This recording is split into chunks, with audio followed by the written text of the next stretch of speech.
voit dans les décombres, ce qui reste quand on a perdu toutes nos illusions. André Gortz le Viennois, l'ami de Jean-Paul Sartre, l'éternel fiancé de l'utopie, a choisi d'accompagner le siècle finissant en nous rappelant nos origines sociales et économiques.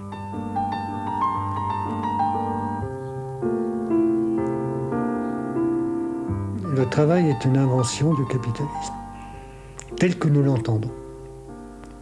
Si vous prenez des sociétés antiques, le travail ne se déroulait pas dans la sphère publique.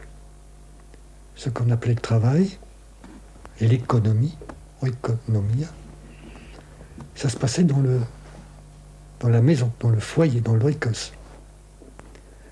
Particulièrement dans la société grecque, c'est les femmes qui travaillaient, qui étaient donc les sujets de l'économie, et les hommes faisaient de la politique.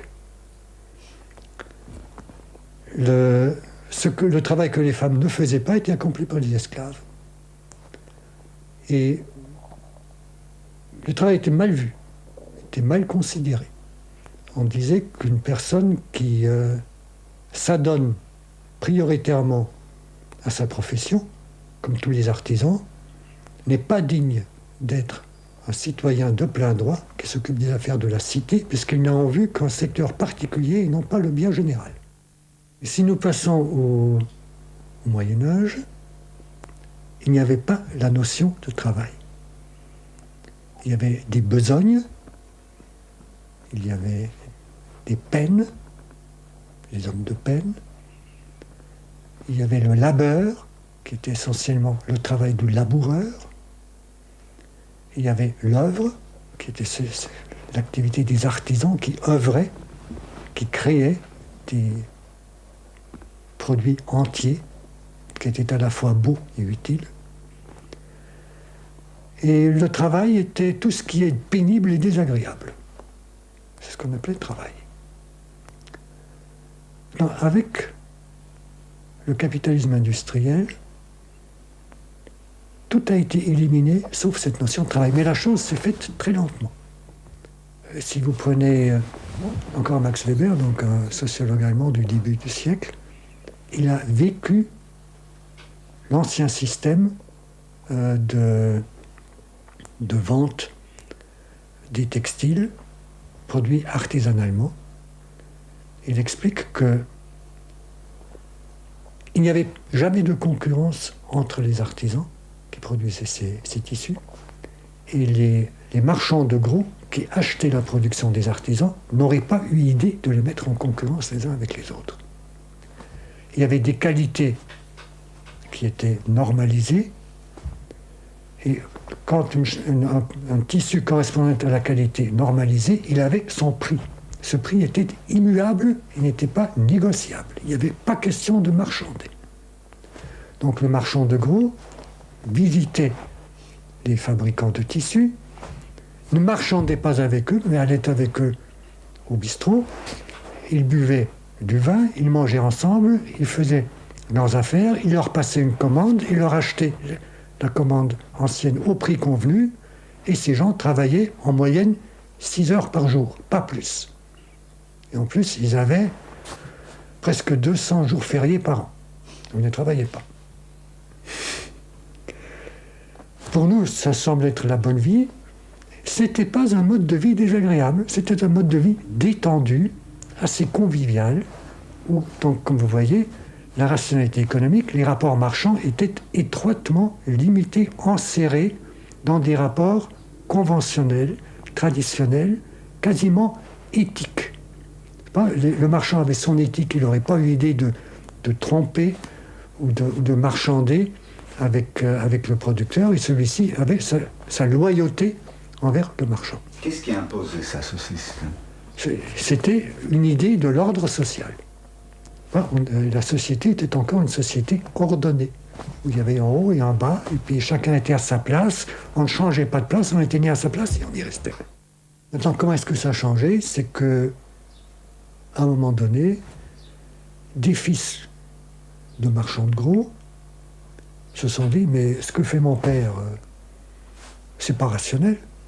On pourrait gagner beaucoup plus si moi, marchand de gros, j'allais voir le client final, hein, c'est-à-dire visiter les paysans, les industriels, etc., et voir avec eux ce qu'ils aimeraient avoir comme qualité. Et ensuite, quand j'ai fait ma clientèle au détail, je vais retourner chez le fabricant et je vais les mettre en concurrence les uns avec les autres. Ce qu'ils ont fait. Et dit Max Weber, qu'est-ce qui avait changé? L'esprit du capitalisme était né. C'était une mutation culturelle. C'était une émancipation par rapport aux normes anciennes de moralité. C'était le darwinisme social qui faisait son apparition, c'est-à-dire les plus aptes qui aient leur prime et les autres qui crèvent. Eh bien, voilà. Une fois que vous avez commencé dans ce sens-là, vous vous dites, d'abord, il n'est pas rationnel que le tissu soit produit par des artisans. Pourquoi est-ce qu'on ne mettrait pas tous ces artisans dans un grand atelier, et au lieu qu'ils travaillent 6 jours par semaine pendant 150 à 200 jours, 6 heures par jour pendant 150 à 200 jours par an, on va les faire travailler 12 heures par jour pendant 300 jours par an, ou plus. Ça a été extrêmement difficile. Il a fallu qu'on abaisse les prix, les salaires, c'est-à-dire le revenu des gens, ceux qui gagnaient par mètre carré de tissu, pour les obliger à travailler aussi longtemps que ça. Car tant qu'on n'abaissait pas leur salaire ou leur revenu, quand ils avaient gagné ce qu'il leur fallait pour vivre, ils cessaient de travailler. Ils ne faisaient jamais 12 heures par jour. Donc on a introduit les salaires de famine pour que les gens travaillent, soient obligés de faire ce qu'ils ne voulaient pas, travailler plus que 6 heures par jour pendant 7 jours par semaine. Ça, c'était la naissance du capitalisme. Et la deuxième exigence, c'était, quand on passe à la production mécanique, quand on fait un investissement coûteux dans des machines relativement compliquées, qui sont chères à mettre en place, il faut pouvoir prévoir la production que l'on va sortir et prévoir la quantité de travail dont on aura besoin. Alors qu'est-ce qu'il faut faire? Bien, il faut imposer des normes de rendement. Et pour imposer des normes de rendement, il faut que tous les ouvriers se valent. C'est-à-dire qu'il faut qu'ils travaillent tous au même rythme, qu'ils aient la même efficacité et le même savoir-faire. Alors qu'est-ce qu'on va faire? Eh bien, on va aussi normaliser le savoir-faire nécessaire pour travailler dans le textile. Et c'est comme ça que vous arrivez à l'idée du travailleur, c'est-à-dire d'un individu qui preste, qui fournit un travail qui est quantifiable, mesurable et identique, quel que soit l'individu et quel que soit l'endroit du monde où il est fourni. Tous les travailleurs d'une même branche sont interchangeables, c'est la définition même du travailleur. Et c'est là que commence ce que Lukács a appelé la réification, c'est-à-dire le fait de considérer le travail comme quelque chose qui est détachable de celui qui le fournit, comme un objet, une marchandise qu'on peut acheter et dont l'origine n'a pas à nous intéresser. On achète une quantité de travail. Quelqu'un fournit une quantité de travail. Ce quelqu'un, c'est n'importe qui. Tous les travailleurs se valent, ils sont les prestataires d'une marchandise qui finalement est eux-mêmes, mais ça, on n'a pas besoin de le voir. Mais cette conception du travail n'est plus possible dans l'industrie avancée. Comme vous savez, les industries avancées, qui sont informatisées, en partie robotisées, en tout cas largement automatisées, ne peuvent plus employer ce type de main-d'œuvre-là. Il n'existe qu'aujourd'hui dans le tiers-monde. Et dans certaines enclaves, une partie du textile, une partie seulement, mais le gros du textile est passé à l'automatisation aussi. Dans la chaussure, une partie de la chaussure, pas la meilleure partie, ce qui fait qu'on fait fabriquer ces produits dans des pays sans tradition industrielle, où il y a encore une main-d'œuvre tout venant, interchangeable. Mais chez nous, dans les industries avancées, en tout cas, je précise bien les industries avancées, on a besoin de gens qui ont de l'initiative, qui se sentent responsables de la marche de leur atelier et qui sont capables d'intervenir au moindre accroc. Quand vous avez une batterie de machines-outils automatiques programmées qui travaillent à la façon de ce qu'on appelle des robots sur des chaînes de montage automatiques, le moindre accroc est une catastrophe. C'est un flux continu. Alors, toute interruption du flux est catastrophique. Il faut donc une main-d'œuvre qui empêche l'interruption du flux en sachant réparer les accrocs qui interviennent, qui sont d'ailleurs relativement rares, tout de suite, et qui est un savoir polyvalent. Et finalement, dans les études les plus poussées qui ont été faites sur l'avenir de la classe ouvrière industrielle, elles ont été faites par un institut en Allemagne fédérale, on nous dit que le travailleur de type moderne, autonome, responsable, conscient de sa qualification polyvalente, capable d'initiative, de créativité dans son travail, finira par représenter 40 à 50% des salariés de la métallurgie. Ce qui est effectivement considérable. Donc vous aurez une classe ouvrière très qualifiée, autonome du point de vue existentiel dans son travail, dans la métallurgie. Mais est-ce que ça veut dire que le travail est devenu une activité humaine créatrice? Je renverse la question, je dis, que font les autres 50% de travailleurs de la métallurgie? Nous savons que ce sont des travailleurs dits périphériques, souvent des intérimaires, occupés à titre précaire, qui font le sale boulot, celui qu'on ne voit pas, celui qui n'est pas noble, qui sont licenciables au gré des fluctuations de la conjoncture, qui n'ont pas droit à la formation professionnelle permanente, etc., etc. Puis après, si nous sortons de l'industrie, qu'est-ce qui se passe? Nous savons que depuis 15 ans, les effectifs ouvriers de l'industrie ont diminué de 20%. Et la moyenne européenne, dans les années 70, c'était 40% de la population active travaille dans l'industrie, à la production. Aujourd'hui, la moyenne européenne est d'environ 30%. En Allemagne, il est encore de presque 40%, mais c'est qu'on vient de 48%. Et qu'advient-il des 70% de salariés qui ne travaillent pas dans l'industrie? Bien, nous savons par des enquêtes américaines quels sont les emplois les plus nombreux et ceux qui vont se développer le plus vite.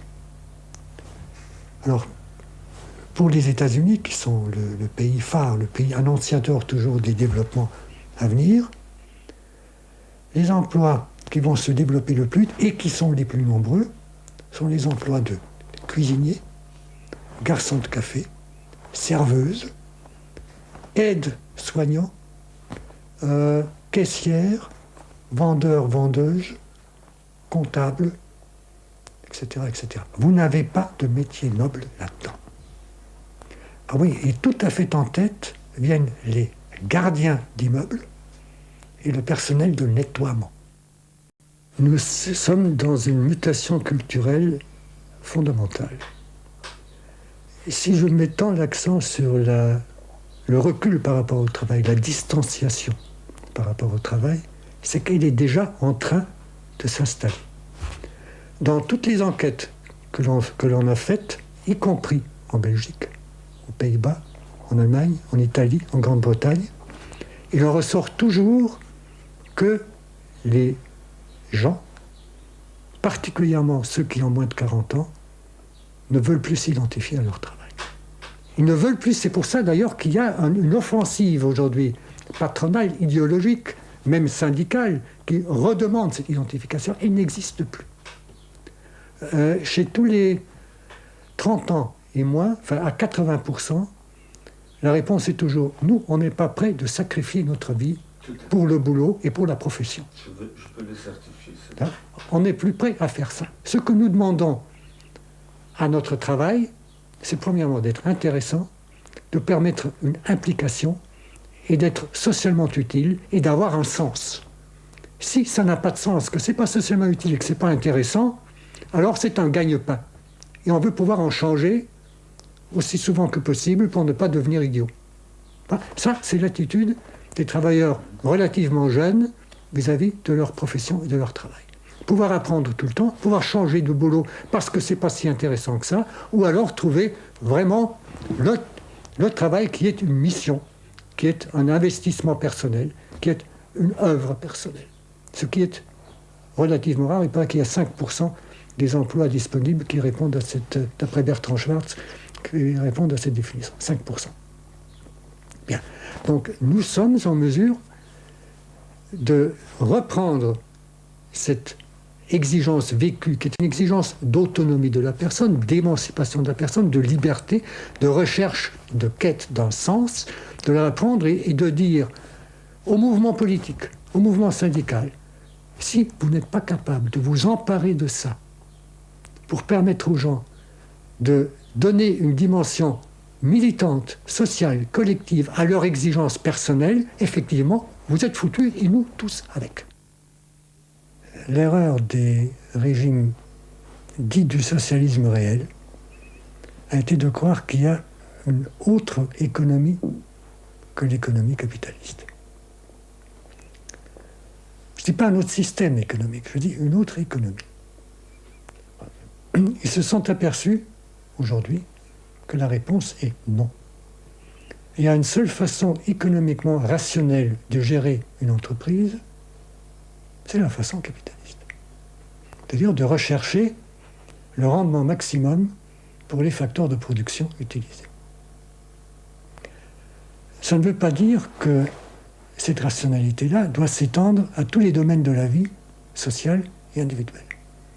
Cela veut dire que si on veut qu'une entreprise fonctionne avec le moindre gâchis possible, le moins de travail, de peine possible, et le moins de panne possible, l'approche rationnelle est l'approche du manager capitaliste. Donc il y a un champ où cette approche capitaliste est légitime et même indispensable. Malheureusement, dans les pays dits du socialisme réel, on n'a jamais rien eu de tel. On ne connaissait pas les prix de revient. On ne pouvait donc pas mesurer les rendements. Donc, est-ce qu'on peut sortir du capitalisme? Certes, en posant que la rationalité économique, qui est la conduite de type capitaliste des entreprises, a un champ limité à la gestion des entreprises productrices de richesses réelles. Mais ça ne veut pas dire que la société peut se donner des fins prépondérantes par rapport aux finalités de la valorisation du capital. Nous serons sortis du capitalisme lorsque les finalités, les buts que se donne la société et les buts que les individus considèrent comme les plus importants dans leur activité, dans leur vie, seront des buts non économiques, c'est-à-dire des buts culturels essentiellement. Des buts de qualité et non plus de quantité. Il n'est pas du tout impossible, à mon avis, de passer à cette société non capitaliste, que personnellement j'appelle socialiste, de façon pacifique. Ce qui est indispensable, c'est qu'il y ait un pouvoir populaire suffisamment fort pour imposer au jeu de la rationalité capitaliste, économique, des limites si fortes que un immense champ d'activité diversifié et riche peut s'épanouir à côté du secteur propre de l'économie rationnellement capitaliste. C'est-à-dire que si nous restons dans le modèle de développement actuel, avec la répartition actuelle du travail socialement et économiquement créateur de valeur, alors nous arrivons à un éclatement complet de la société, avec en haut une aristocratie du travail, certes intéressante, qualifiée, peut-être responsable, peut-être créatrice, j'en sais rien. C'est à voir, car c'est une question politique et syndicale à débattre et à examiner vraiment à fond, et d'autre part, un immense marais de gens sous-qualifiés qui finalement passent le plus clair de leur temps à satisfaire les besoins de superflu, les besoins de confort de ceux qui continuent d'avoir un travail bien payé et intéressant. C'est ça, l'éclatement de nos sociétés. Et qu'est-ce que les syndicats doivent faire dans ce cas-là?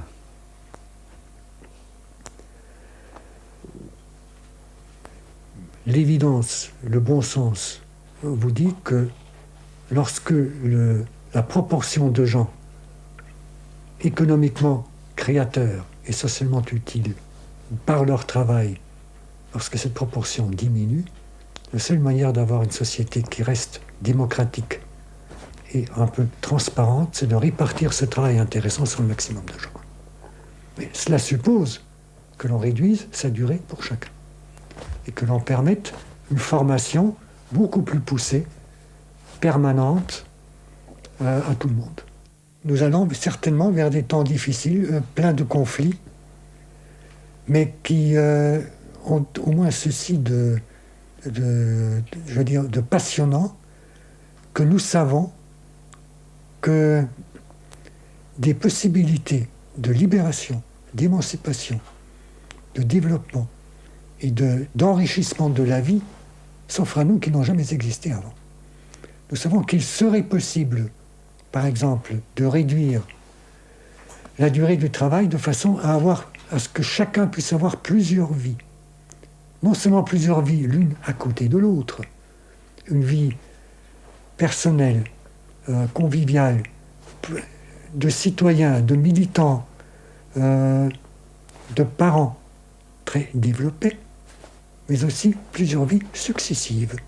Commencer par être, je ne sais, ouvrier d'industrie, pour devenir ensuite médecin ou votre propre médecin. Passer plusieurs années de votre vie à construire votre propre maison de vos propres mains. Prendre en main l'éducation et la formation de vos enfants, si vous pouvez en avoir. Même changer de famille. Développer des activités artistiques et culturelles. Fonder votre orchestre, par exemple. Devenir musicien. Passer plusieurs années au Bangladesh ou en Afrique centrale pour travailler avec des populations qui n'ont pas notre civilisation, notre mode de vie. Apprendre d'eux et essayer de voir s'ils ont des choses à apprendre de nous, ce qui est tout à fait probable. Développer de nouvelles technologies, ce qui ne demande pas nécessairement de grosses infrastructures industrielles, des technologies plus conviviales, permettant une plus grande part d'autoproduction rationnelle, apprendre à faire votre pain, etc., etc. Ça m'intéresse. Qu'est-ce que je dois faire pour y arriver? À avoir plusieurs vies. Vous pouvez faire plusieurs choses. D'une part, vous pouvez militer là où vous vous trouvez, dans des associations et des syndicats, pour faire passer l'idée.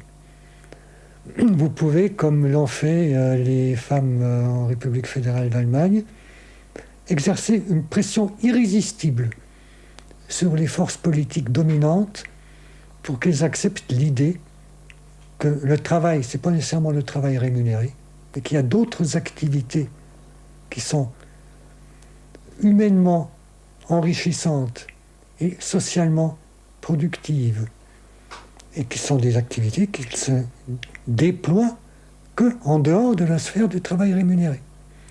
Donc que le droit de tout citoyen, si droit de la personne il doit y avoir, doit comporter le droit de ne pas travailler pendant de longues périodes tout en continuant d'être payé. Parce que cela est essentiel au développement de la personne. Et tout cela est possible avec le degré de richesse, de développement que nous avons atteint aujourd'hui. Il n'y a pas besoin aujourd'hui de réduire le revenu en réduisant la durée du travail. Alors, qu'est-ce qui empêche de faire tout ça? Ce qui l'empêche, c'est l'invocation continuelle de la nécessité d'être compétitif, de soutenir la concurrence internationale avec Singapour, le Japon et l'Allemagne du Nord, de ne pas pénaliser les entreprises créatrices, etc., etc.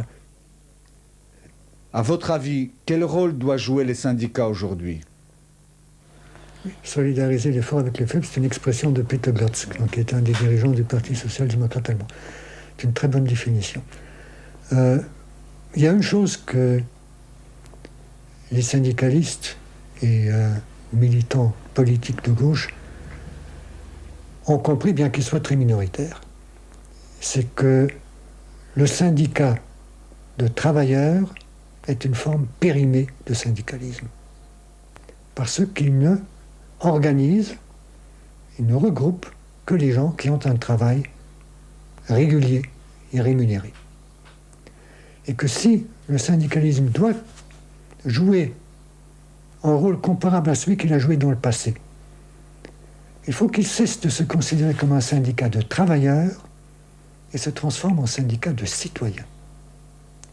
C'est-à-dire qu'il a pour objet, non pas de défendre l'intérêt des gens en tant que vendeurs de leur travail, mais de défendre leur intérêt en tant que citoyens et en tant que personnes intégrales.